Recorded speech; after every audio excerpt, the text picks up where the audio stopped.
Penguin Audio presents Silver Bay by Jojo Moyes, narrated by Stan Pretty and Nicolette McKenzie. Prologue. Kathleen. My name is Kathleen Whittier Mostyn, and when I was 17, I became famous for catching the biggest shark New South Wales had ever seen. A grey nurse with an eye so mean it still looked like it wanted to rip me in two several days after we'd laid it out.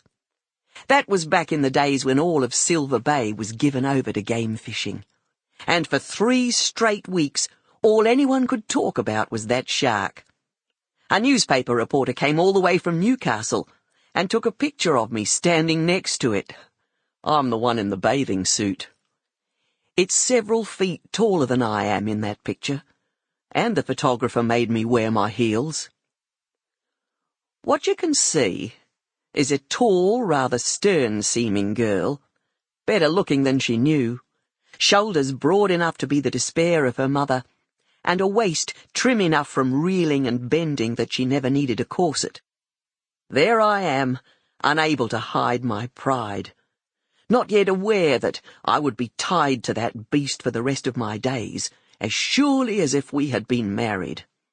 What you can't see is that he is held up by 2 wires, supported by my father and his business partner, Mr. Brent Newhaven.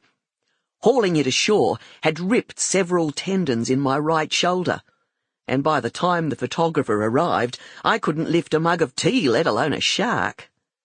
Still, it was enough to cement my reputation. For years I was known as the Shark Girl, even when my girlhood was well over. My sister Nora always joked that, given the state of my appearance, they should have called me the Sea Urchin. But my success, my father always said, made the Bay Hotel. 2 days after that picture appeared in the newspaper, we were booked solid, and stayed booked solid until the west wing of the hotel burned down in 1962. Men came because they wanted to beat my record, or because they assumed that if a girl could land a creature like that, why, what was possible for a proper fisherman? A few came to ask me to marry them, but my father always said he could smell them before they'd hit Port Stephens, and sent them packing. Women came because, until then, they had never thought it possible that they could catch game fish, let alone compete with the men. And families came because Silver Bay, with its protected bay, endless dunes and calm waters, was a fine place to be. 2 more jetties were hurriedly constructed to cope with the extra boat traffic, and every day the air was filled with the sound of clipped oars and outboard motors, as the bay and the sea around it was virtually dredged of aquatic life. The night air was filled with the revving of car engines, soft bursts of music and glasses clinking. There was a time, during the 1950s, when it is not too fanciful to say that we were the place to be.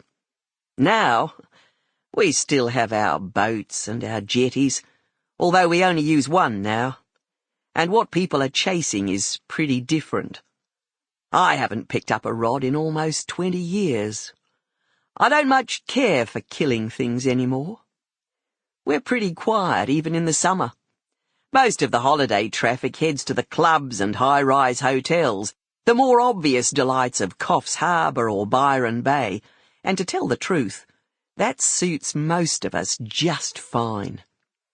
I still hold that record. It's noted in one of those doorstop-sized books that sell in huge numbers and no one you know ever buys. The editors do me the honour of ringing me now and then to let me know my name will be included for another year.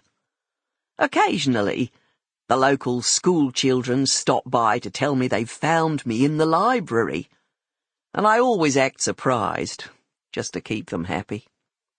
But I still hold that record.